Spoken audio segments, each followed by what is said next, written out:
Hello and welcome to Creatives Like Us, a podcast where we open up conversations about what it really means to build a creative career when you're Black or brown. I'm your host, brand and marketing graphic designer, Angela Lyons. In my guest episodes, I sit down with creatives who are out there doing the work, navigating the industries, and proving that there's space for all of us. Because the more we share, the more we see our stories out there, and the more we see ourselves reflected, and the more we realise we're not alone in this. Okay then, are you ready? Let's dive into today's episode. Hello and welcome to Creatives Like Us. And today I'm joined with Ashwin. Ashwin, can you tell people where you are in the world and what type of creative are you? Hello, everybody. I am based in Belfast in Northern Ireland at the moment, and I am a Positively Playful award-winning illustrator and author and motivational speaker. I love that tagline. That's brilliant, Ashwin. I love the fact that you've got it all nailed down into one block, and because I think a lot of people struggle with that, and I love that you've got that nailed down. So what is your creative project right now? What are you working on right now? I am working on a couple of different things. Because I'm a children's book author, I'm always working on new manuscripts for books. So I've got a couple of books in the process where I'm writing it out, and then it's going to go out to my agent, and who's then going to take it out to the publisher. I also recently launched a publishing house here in Northern Ireland. So right now we're in the process of almost completing our first book, which is called Moon Can't Sleep. And the name of the publishing house is Bad Book Press. So these are the two big projects I'm working on. Outside of that, there's commercial work that is always on the go. Sometimes you can't really talk about it because it's client stuff until it goes live. Sure. What I mean. Sure. So I have two questions. So the first one is the books that you're working on, they're obviously your books, or they also, I know you said you're working for clients, but the ones that you're publishing yourself or your publisher, is that right?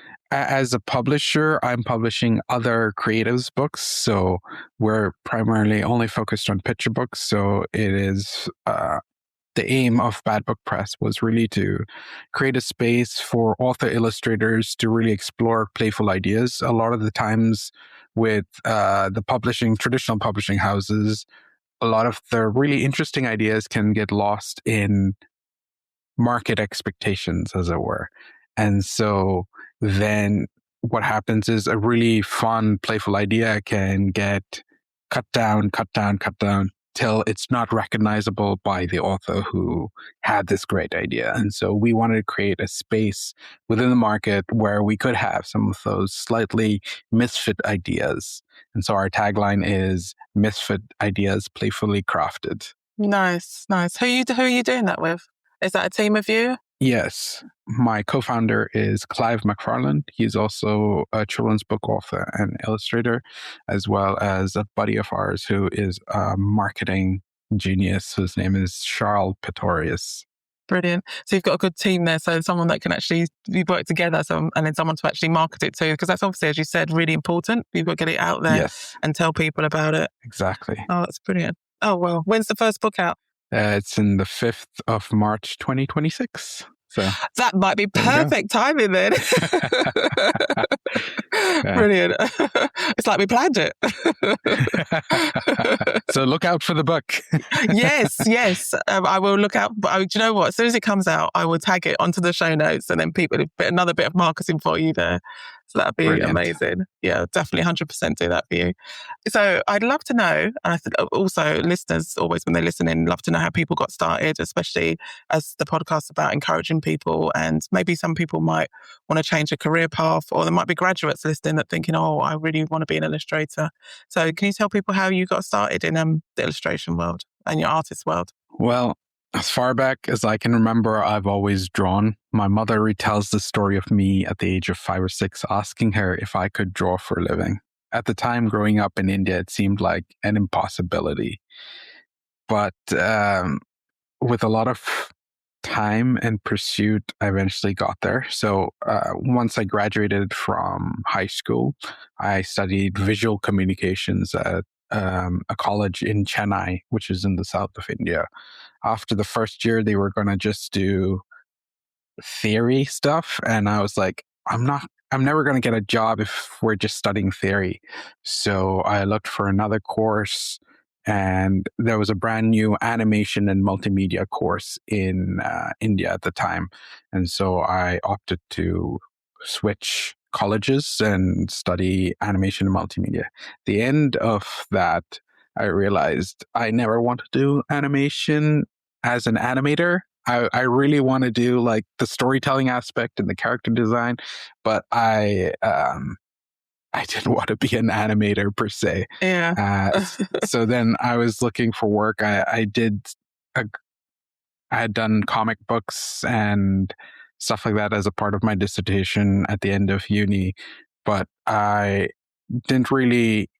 I was doing a lot of small freelance gigs, but my career really kicked off once I got my first job in advertising, like a couple of years after I graduated from college, where I worked as a graphic designer initially and then built my way up to art director. And this was all in India until about 2015, when me and a buddy started our own design studio called Custom Clay. But unfortunately, the year after we started it, the opportunity came up. Well, fortunately and unfortunately, the opportunity came up for me and my wife to move back to Ireland, because my wife is from Ireland and she wanted to be closer to her family. And we had just had our second kid. So I ended up moving. We did a little bit of it across countries, but it was really hard to like get your clients and everything sorted across 2 different continents at the time anyway. So I joined as an art director in Dublin, where I was working in advertisement again for a year, or rather 6 months, in which time I was able to slowly start building up my network in Dublin before I switched to freelance. And I freelanced for a couple of years until 2019, when I finally realized that I could really do illustration as a full-time job here in Ireland. And I was doing it in bits and bobs the whole way along. But in 2019, I was like, okay, I'm going to make a conscious decision that I'm not going to take any more graphic design jobs on. I'm going to take that leap of faith and just do illustration. So I made that decision in 2019, and I haven't looked back since then. Oh, amazing. Was it scary making that decision? Because that's a massive decision. Obviously, you've got your wife, your family, and, realizing that you've got to, I suppose, fulfill your dream. But was it a bit nerve-wracking, scary, or did you just go for it? I think for me, I'd come to the point at that stage where I was like, well, what's the worst that could happen? Worst is I go back to graphic designing and I don't lose anything, right? Perfect. If anything, I would gain this whole new world and opportunity. And so that's sort of the angle I took, but I had to give myself the time to see if I would succeed within this realm.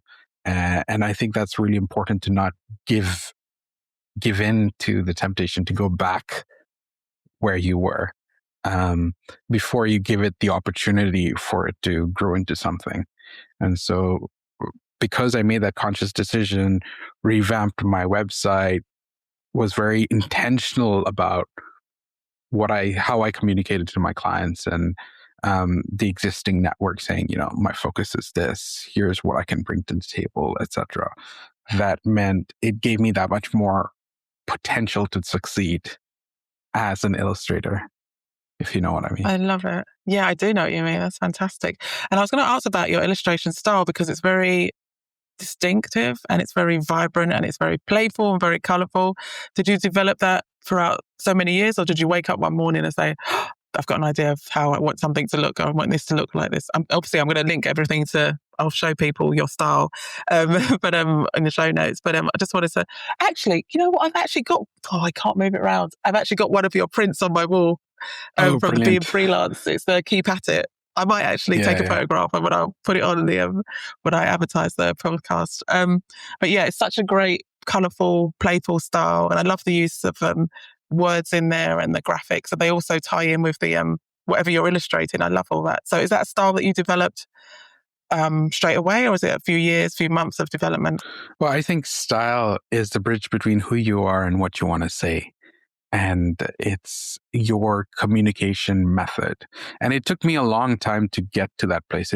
I think it really catalyzed in 2020 when the world paused and I had spent all this time pursuing the idea of becoming an illustrator, but I had not thought about, okay, once I become an illustrator, what do I want to do? What sort of impact do I want to have with this medium? And so in 2020, when the world paused, I had that moment to really have a moment to really introspect and dig deep and ask myself some hard questions like why I want to do this, what sort of impact.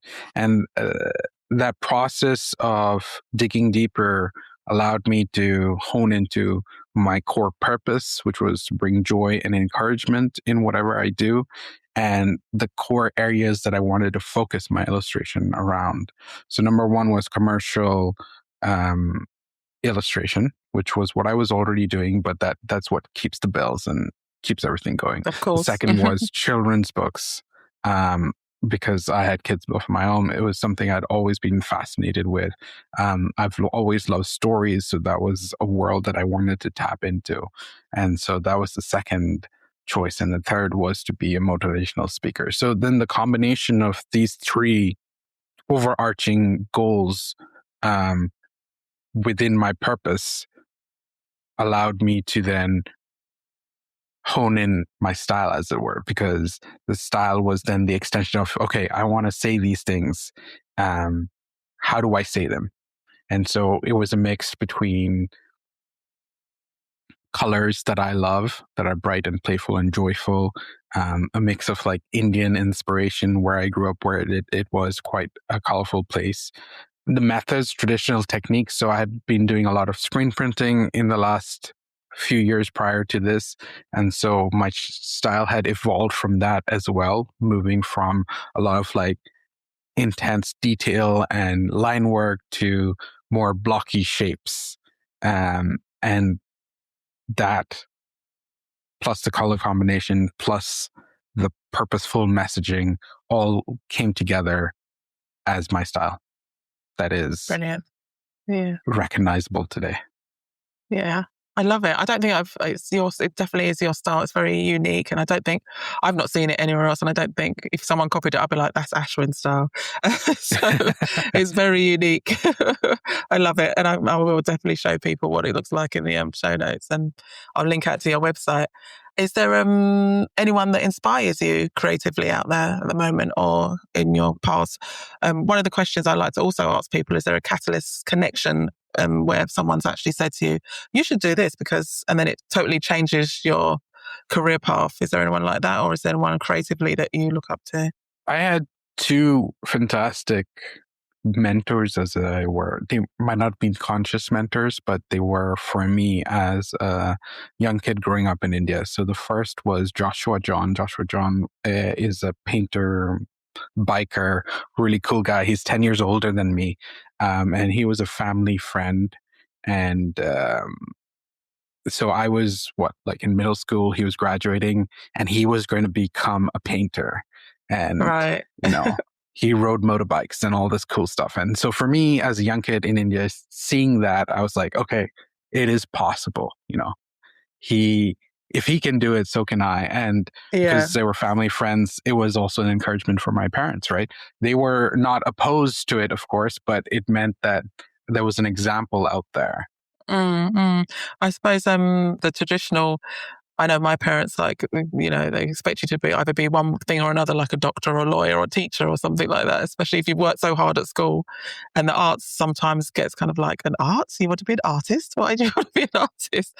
But I'm glad that your parents are very accepting. That's cool. I was very fortunate that way. I have lots of friends who were not so fortunate and made the switch a lot later in life. But for me, my parents very much encouraged my gift. And I don't think I would be in the position I am if it wasn't for their encouragement. That's lovely. Mm-hmm. But the second person that was a huge influence on me was a friend that I met again in my first year of college. He was older. His name was Jonathan and he was an illustrator. He was the first like real illustrator that I'd met in India who was doing that full time. And he gave me a couple of like freelance gigs. He got me started as a freelancer in my first year, you know, as a college student. And that really helped me develop my freelance career, as it were. And I wasn't like, oh, I have to work with a company. I could work on my own. And again, that encouragement, he taught me lots of different things, systems that he was using, and just watching what he did played a big role in that. So those two acted as mentors for me in my life. That's brilliant. It's nice that they came at the right time. It sounds like they were the right place, the right time to actually help you and encourage you. That's brilliant. And is there anyone creatively that you look towards now that helps you? Or is it that I suppose your publishing team would help you? Well, I think I take inspiration from all around me. There's so many contemporary illustrators that I think are amazing, like Steve Simpson, Steve Harrington, Andrew McLean, and then you have people like Keith Haring, whose work is really playful and fun. And then there's photography, and so I try not to take all my inspiration just from the one medium, which is illustration, because then you can get very insular. So I like to look at commercial illustrators, children's book illustrators, photographers, painters. And, it's a combination of everything around you and nature that really inspires the work that I do now. It's interesting. I've just got them recently. I know it's not the same bit because it's logo design, but I just got a book by Alan Peters, and he draws his inspiration for anything and anything around him. Like it could be a bottle top somewhere, or it could be a bit of architecture. We forget to look up, don't we, sometimes? So just a bit of architecture catches your eye, and you think, oh, I can weave that in somewhere. So inspiration is, as you're right, it's everywhere really, isn't it? Yeah. What is a future project for you? What is something that you'd absolutely love? It sounds like you're doing what you love already, but is there anything you absolutely love? Because I call this the manifest stage. And is there anything that you would love to bring into being? Well, at the moment, I am working on a graphic novel idea, and I would love that to be a big thing that goes out in the world, that a publisher takes it on and that it gets the coverage that it deserves. So I think graphic novels are really interesting and fun and playful art. They are the combination of beautiful visuals and extremely deep storytelling. So I think it's very underrated, and I'm really happy to see that the current publishing world is finally taking notice that it is a really good medium. Yeah. I've noticed a few popping up. Yeah. So I'm excited about this, and I think there's lots of opportunity in it. And I'm hoping that I can make that opportunity a reality for myself. Brilliant. And everyone else for them to enjoy it. Yes, of course. Would it be in the same style as what your illustrations are in at the moment, or have you changed the style up for the graphic novels? Similar, because again, I think I'm going to aim at a younger audience, probably like 8 to 10 years old, at least initially. Those are the stories I want to tell. Creating books kind of for my kids at the age they're at right now. And I think that obviously will continue to evolve as I get older. Obviously, there are deeper stories, but I think at the moment my focus is really in the children's picture book world. The children, yeah. You've got great market researchers at home, haven't you? Yeah, exactly. They are my first editors. Yeah. Are they harsh? Or they love everything that you do, I'm sure. I wish they were harsher, yeah. But sometimes you have to read between the lines and kind of the unsaid things. You're like, I'm watching for their expressions. I'm watching for how engaged they are in the storytelling process, and what gets a laugh and what doesn't get a laugh, and all those kinds of things. And, taking that learning. So you have a podcast, Ashwin. I'd love to know more about it. And and tell us what the name of it is and who you interview on there. Yeah, so my podcast is called The Fruitful Life, and it's really an exploration on how creators have turned their passion into a business. And the focus is on visual creators, so mainly illustrators, some graphic designers, but a lot of them are usually illustrator and graphic designers, if you know what I mean. So there's a pretty nice list, I think, a curated list of guests that I've had on, including James Martin. I was on a podcast with him last week, funny enough. Yeah, he's brilliant. Yeah. It was he was so funny. He was very funny, very brilliant, very clever, and very sweary. That's but true. I think he honed it down a little bit.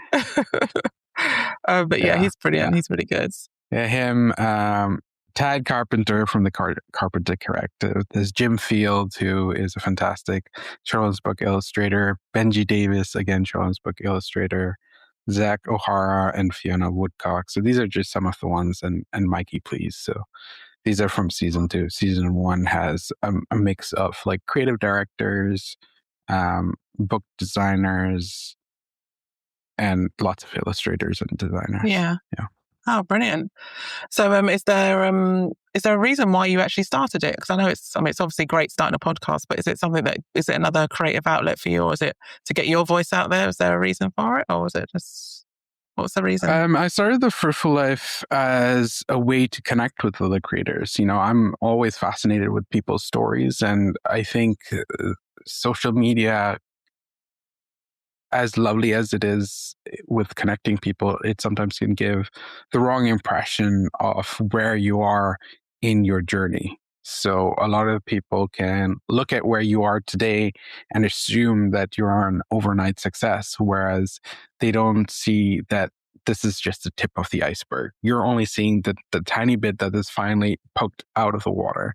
And there's been 10 years, 20 years of hard work before things became successful overnight, as it were. And so I think the podcast really allows for those deeper conversations where we can dig in and, learn the backstory behind that creator, find out that they had the same struggles as you. They all faced imposter syndrome. They've all dealt with failure and how they've dealt with those. And I think the core of this is really so that we can all walk away feeling that as creators, often we're working in isolation, we're alone. So the podcast really is an encouragement that, hey, we're not alone. Even the great creators that you follow on social media have gone through the same things that you're going through. And that's sort of an encouragement that we can do it too. Yeah. How is work with you? I know this year and 2025 has been a bit tough for designers and a lot of people. It's definitely been one of the worst financial years as far as my business goes. The summer was the driest summer I've ever had. I think I had like no work in July at all. Yeah. Wow. August as well. So it was a very dry summer, very low work. But September, it's all kicked off again and things have come back in. And I suppose that's the thing with freelance. It's going to be in these cycles. But it is a tougher year and it's not just me, it's a lot of people that I've chatted to on my podcast as well have admitted that it's been hard. And it's, I think, like you said, a mix of so many factors. There's this new technology, AI technology, that might play a small role. But I think it's the larger market in general, with wars on the horizon and a lot of political stuff happening. Markets are fluctuating so much that companies are not taking risks, or they like anytime there's a slightly turbulent situation, the first thing that's cut is the marketing budget. Of course, yeah. Which is the most weirdest thing. I still don't get that, but I just don't get that. Especially, why would you cut marketing when you need to tell people who you are still, what you do? Exactly. As far as a pivot, I suppose the publishing house is a slight pivot in one sense, but I think it's something that I've always been interested in, and I think there's opportunity, and that's probably why I decided to start it. I think in the long term, it means that I don't have to be dependent on other publishers necessarily. If I am allowed, if I can build this publishing house up with my co-founders, I think there's so much potential for us to create our own work within it as well, and create lots of opportunities for creators as the house grows. Grows, yeah. That's brilliant. That's a great opportunity for illustrators and artists and creators, because it is hard in the publishing world, isn't it? And I always feel like you need to know somebody or get in somewhere, but it's tough. So it's great that you're doing that. So well done, you. Well done. That's brilliant. Thank you. I'll keep an eye on that for that. What question would you give your teenage self from you were 16 years old? What would you tell yourself? Your value is in who you are, not what you do. And that's sort of the thing that I would tell my teenage self, because I think it was really tough when I became a graphic designer. As an artist at heart, every time you do something, every time you create work, any criticism of it feels like a criticism of yourself, because I felt like my identity was interlocked and intertwined with this artwork that I had created. And I had to learn to separate my identity from what I did, and understand that I have intrinsic value before I even pick up my pencil to do any drawing. And I think having your identity anchored in something unshakable, and so for me, that was in my faith in Christ.